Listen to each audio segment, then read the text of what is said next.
ମୁଁ ଶ୍ରୀ ଅରବିନ୍ଦ ନାୟକ ଧାମନଗର ବ୍ଲକ କଂଗ୍ରେସ କମିଟିର ସଭାପତି ରୂପେ ଆଜି ନିର୍ଣ୍ଣୟ ହୋଇଛି ଏବଂ ପିସିସି ତରଫରୁ ଆଜି ଚିଠି ପାଇଛି।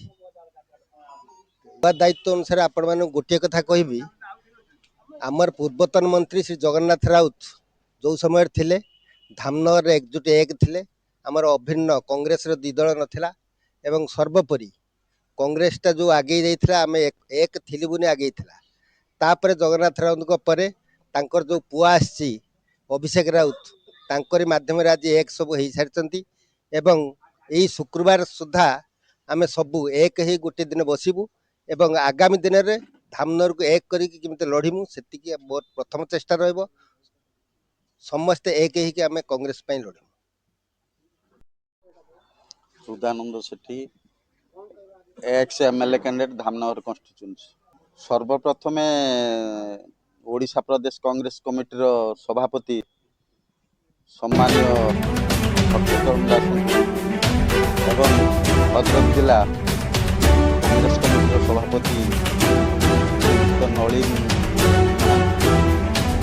धन्यवाद देबू। मु व्यक्तिगत भाव में धन्यवाद देवा संगे संगे धामनगर ब्लॉक कांग्रेस तरफ धन्यवाद दूची। मो ना हूँ श्रीकांत कुमार पंडा। मो बापा हूँ स्वाधीनता संग्रामी। धामनगर ब्लॉक रे हूँ से वाइस चेयरमैन।